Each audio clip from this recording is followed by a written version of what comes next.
Hello ladies and gentlemen, welcome to JCTV with the first live update of the day. The Islamic Republic of Iran have now executed a foreign national, a German citizen who was taken as hostage by the Iranian regime a few years ago. In this video, we're going to give you guys all the information and of course get your reaction live as usual. We are talking about the Islamic occupiers who have had a tactic for a long time since 1979. Now we're going to go through the details of what they actually do in terms of, on a regular basis, ensuring that they have a number of people, a number of foreign nationals, dual citizens and everybody else in their prisons. If they have to release one, they always make sure they kidnap another one or they arrest another one. I'm going to talk about one of my friends who was one of these individuals who, by the way, definitely was not a spy, and she was a teenager at the time, but she was in prison. We're going to talk about all that, but in this video, we're going to talk about a man in his 60s, late 60s, Jamshed. And this man was a German citizen, Iranian heritage, and also US resident, permanent resident of the US. The Iranian regime kidnapped him from UAE around 2020, and now this is the statement that has been released by the Islamic Republic of Iran. After going through the judicial process and the final approval of the court decision by the Supreme Court, the death sentence of Jamsheds Daughter was carried out this morning due to conviction for corruption on earth. So in case you were wondering what his crime was, corruption on earth. Well, that sounds like an ultimate crime, I'm guessing, in the Islamic world. So one thing to focus on is, for those who are not familiar with the Iranian regime, you're not dealing with a normal government, you're not dealing with a normal country. They go around, obviously, calling everybody a spy, and I'm apparently an MI6 agent, according to the Iranian regime. I am banned from going to Iran. If I do go to Iran, then I will also be executed. Now, for those who know me, you know how ridiculous it is. Of course, I might be double bluffing. So this could be a double cover, and I am actually a spy. But if I go there, the same thing will happen to me. But they also, so they have a number of methods. One is they arrest people if they visit Iran. One is, and by the way, there have definitely been spies. There have definitely been agents, foreign agents, just like how we have foreign agents in this country. It's a normal thing when it comes to geopolitics. Every country will send their spies to the other countries. We're not talking about the real spies. The Iranian regime, on the one hand, they are paranoid. On the other hand, it's a tactic that they use as leverage. So they have a number of European foreign nationals in Iran, in prisons. And you have a number of Americans. They make sure they have one or two foreign citizens from each place, and dual citizens as well. They could be Iranian and British, for example, in terms of citizenship, which is a whole complicated thing again. But they make sure that they have it to use as leverage when they need to negotiate with the foreign countries, especially when it comes to the nuclear program and sanctions. But this one is absolutely dark. Jamsheds Daughter was abducted by the Iranian agents during a visit to the United Arab Emirates in 2020 and forcibly taken to Iran. In February 2023, the Iranian judiciary sentenced him to death on charges of endangering national security. Now, their excuse is that Jamshed was pro-monarchy. He was in favor of the Crown Prince of Iran. By default, on paper, that means you are going to be doing treason. Even if you're not planning to do treason, that's how the Islamic Republic of Iran would perceive you. If you do support the Shah of Iran, or any other group that's against the Iranian regime, you will be arrested, and most of the time you'll simply be arrested. You will be sent to prison for a long time and tortured and everything else. But they seem to have panicked over the last few months. We are seeing more executions in Iran. They don't know exactly what the next end goal is supposed to be, because they keep changing the end goal for themselves. Now, This was, they said, obviously, Jamshed was hosted, this is according to the Iranian regime. Jamshed was hosted by American and European countries for operating under the complex protection of their intelligence services. Now, this is the fascinating part, because there is a bit of a problem with their investigation. They've been torturing Jamshed. They themselves said he hasn't actually revealed anything. He hasn't admitted to anything, right? Even though they tried to force him to say things. And somehow they're going around saying we now have evidence that he was under a complex operation, under the intelligence community, right? There was no evidence. Now, hypothetically speaking, just for the sake of the argument, Jamshed could be a spy. I mean, he's not, but he could be. But they didn't find any evidence. Now, they claim to be operating under the rule of law. The Supreme Court of Iran. It's a lie. They didn't actually care whether he was a spy or not. The Iranian regime are not very good at spotting spies. As you guys know, Mossad agents have infiltrated the Islamic Republic of Iran on a vast way. And the whole point is that the supreme leader has no idea who he can trust. There have also been, obviously, CIA agents across Iran. They have not been able to identify them because they're not going to send an actual American, a blonde American, as a spy. They're going to find people who are actually Iranian to be CIA assets, Mossad assets. The same thing that the Iranian regime are doing here. But considering that Jamshed was a German citizen, but also a permanent resident of the US, it is interesting that Germany is kicking off, rightly so. Americans, not so much. Joe Biden's administration don't want to even touch this story at all. Now, the foreign minister of Germany said, I condemn the murder of Jamshed Sharmad by the Iranian regime in the strongest possible terms, abducted from Dubai to Iran and held for years without a fair trial. He was killed today. My deepest sympathy goes out to his family for this terrible loss. Let's not forget, they sent out their own Islamic Revolutionary Guard agents to a different country, to a foreign country, UAE, to take somebody else from a different country as hostage. Where is the United Nations in this? I know we don't really trust it, but we still have to ask questions. Where is the international community? And where was the condemnation at the time by the Americans or even the Germans? The Germans have been sending out statements, but not really in a robust way. Now, if you were an actual agent, there would have been complete negotiations and everything else would have happened to give them money or whatever they wanted. But that weren't the case. We have campaigned tirelessly for Jamshed and sent a high-ranking team from the Foreign Office to Tehran on several occasions. Absolutely pointless, by the way. We have repeatedly made it clear to Tehran that the execution of a German citizen will have serious consequences. Now let's see what the German government is going to be doing. What do you think they're going to do? Release more strongly worded statements, perhaps freeze a couple of the Iranian regime assets, maybe a bit of sanction on top of the original sanctions. Nothing's going to happen. The killing of Jamshed shows what kind of inhumane regime is in place there. A regime that uses death against its youth, its own population and foreign nationals. Even under the new government, no one is safe in Iran because Iran doesn't have governments. It's not a normal country right now since 1979. It's under occupation. There is a regime, a dictatorial regime in place.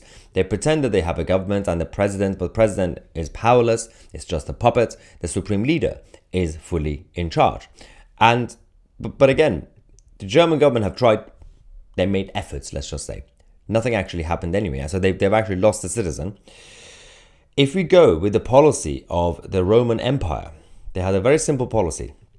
If a Roman citizen is even touched across the world, on the other side of the world, the Roman Empire will come and destroy you. That was the very simple policy of the Roman Empire. We don't really have that anymore. I mean, obviously, a modern version of that, not in a complete chaotic way. But governments, apart from one specific government, there is only one government and one country that stands up for its people. Israel.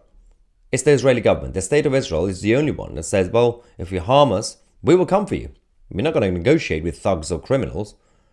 That's the only thing we're seeing right now in the world. Now, Jamsheds' daughter, Ghazal, said, Well, obviously, she's the activist and campaign voice. She was fighting hard to save her dad. There was a petition signed by almost 500,000 people, and said that I'm honored to be the daughter of the journalist, activist, the Iranian hostage, blah, blah, blah. She's come out to also make a statement responding to the Americans, because let's not forget, Jamshed was also a permanent resident of the United States. The Office for the Special Envoy for Iran in America said, "We are looking into reports that the Iranian regime has executed German-Iranian dual citizen Jamshed, which, if true, would represent the latest abhorrent act in the regime's long history, blah, blah, blah." The usual stuff. His daughter said, Jamshed's daughter, "Is the State Department truly still denying that my father is an American with no connections at all to America and US laws?" I mean, that's a very good point. Such as the Levinson Act. At this critical moment, are you seriously trying to shift responsibility to Germany? Where is your shame? That's the good point. You know, the German government, at least they're doing something. You know, they tried to save him, and they tried to send out threatening statements to the Iranian regime. Joe Biden's administration continue to stay away from it, and we know exactly why. Because they have their own backroom deals with the Iranian regime. They don't want to jeopardize any of that. And that's why both the liberal globalists in the US and the Iranian regime are panicking about the prospects of President Trump returning. Now, if he comes back, everything will change again. The whole relationship between the toxic relationship between the Western globalists and the Iranian regime will be shattered. Now, of course, we will keep you guys posted. Let's get some reaction from you guys. So my condolences to Gazelle. This is disgusting and should have been helped by the US. Exactly. They had the responsibility as well. So what we have... What else could you expect from those people who choose religion over humanity? It's just, it's not a religion, it's a political ideology. People who still see Islam as a religion is a fascinating thing. It's been going on for centuries now. It's a political ideology that pretended to be a religion. Right. Danny says, if you're from the US, the SEALs will come usually. I'm from the UK to see my man. With you, do you think SAS would come for you, or me? Great day Saturday. You're a legend. A shame about Tommy. No. So it's the same reason that the Americans won't help if an American citizen has been taken as hostage by the Iranian regime, and they have in the past. We've seen them so many times. It's the same. There will be the same reaction if from the British government if a British national is taken by Iran, which has also happened many times. No reaction. So one of my friends, Anna, when she was a teenager, she visited Iran. I don't understand why people do that. Don't visit Iran. It's not a good idea. Don't go on a holiday there. And teenager, I think she was about, 16, something like that. They arrested her at the airport. They held her for a very long time. And Boris Johnson, when he was foreign secretary, he was the one who managed to rescue her, but he didn't actually shout about it. So we can say a lot about Boris Johnson as a politician, as prime minister, failed prime minister. And there were a lot of controversies about Nazanin Zaghari-Ratcliffe, and eventually when she was freed. But Boris negotiated behind closed doors with the Iranian regime. They didn't publicize this. Now I can say it because it's finally come out, because Anna, my friend, has talked about her story since then. And it was Boris that essentially managed to convince them to bring her. Now, we don't exactly know what sort of deal they made behind closed doors. We don't exactly know what they received from the British Foreign Office and all that, but it is a job. That's the job of the Foreign Secretary, to go and rescue your citizens from other countries. Now, Joe Biden's government, they don't really care that much. Michael says the UN are busy recruiting more terrorists. So that's also a whole different issue that we could also talk about. The UN is completely, they've lost credibility a long time ago. What's going on? Billy says, if you believe in Britain as a united kingdom, start protesting on college grounds about the leftist ideas being drummed into the kids, or shut up and wait for Sharia law. It's Sharia. Sharia law means law, because Sharia means law. Sharia for your children soon. Yeah, so people need to actually start campaigning. They need to raise awareness. You can't just sit back. Those obviously who come in, I'm doing my job in terms of spreading the word, making sure you guys are informed about the daily news and everything else, stories that are not being reported by the media. Those who are in politics, they need to start doing political campaigning. Those who do cultural causes, they need to start rallying the troops.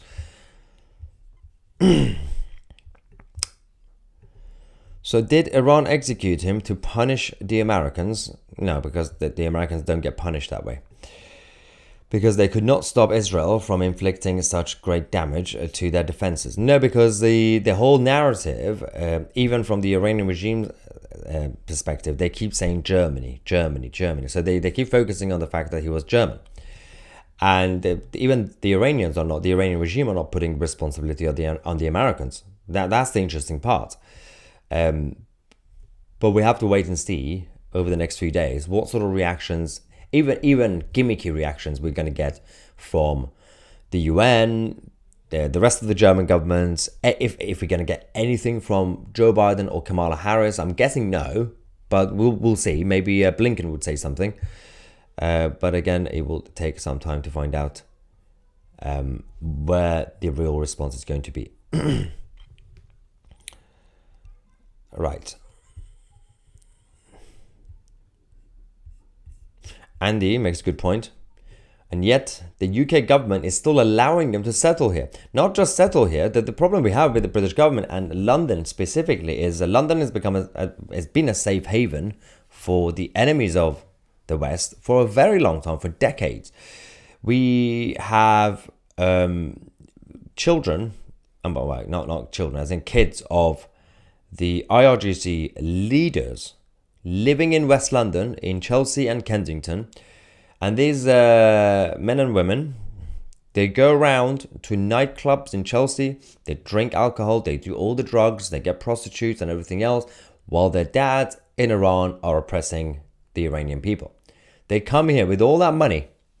They have a luxury life and they do whatever they want, and they have access to the Islamic Center in Maidavale, which is the hub of the IRGC in London. We literally have an IRGC headquarters inside London, in central London, almost central London.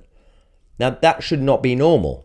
We are claiming that the Iranian regime is our enemy, and they are. Yet the British government have allowed the IRGC to have an actual headquarters right in the middle of London. That seems to be okay, apparently.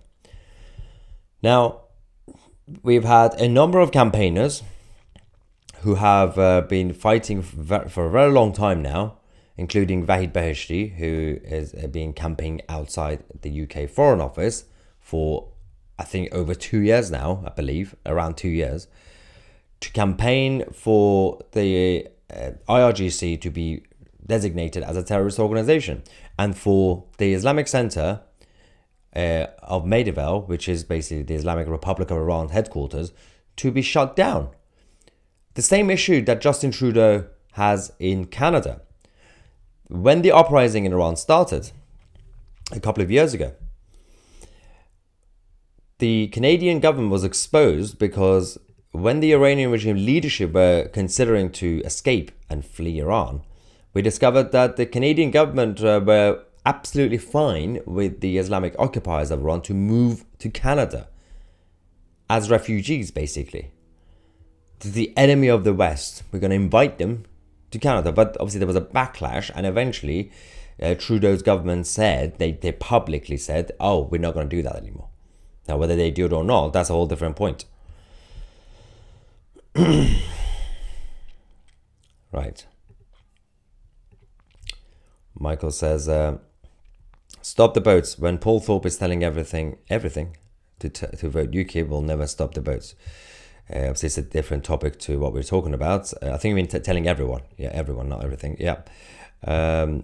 Yeah, I mean, political activists and commentators that have their own political views, obviously. They endorse different parties. I don't endorse parties. I don't support any party. Obviously, I still vote, but I don't campaign for any party. I haven't for a long time, since I left politics.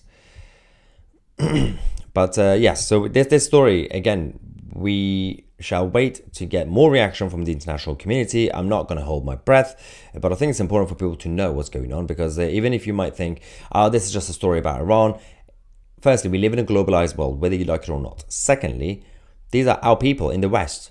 These are German citizens, British citizens, American citizens, and they could do it to anybody. And then they don't just do it to dual citizens, for example. They're not just doing it to, a German Iranian or British Iranian. No, they actually do it to the natives as well. They've done it so many times. Nobody cares. Nobody talks about it. We talk about it on a regular basis. We have to, because the threat is here. The enemy is here. The IRGC have headquarters in London. It's not a problem in the Middle East. The problem is already here. Ladies and gentlemen, thank you so much for watching. Don't forget, we've actually extended the promo code that we have until Thursday. If you want to join 2CTV Plus, use the promo code RALLY50 to get 50% off our annual memberships. Go on 2ctvplus.tv or under the description box. In the description box, you can find the link as well, 2ctv.tv. It's for the new members, annual option, not the monthly option, obviously. Join us and get access to our premium shows. That's the only way you can also support the channel. Thank you so much for watching. I'm Maya 2C, and we are the media.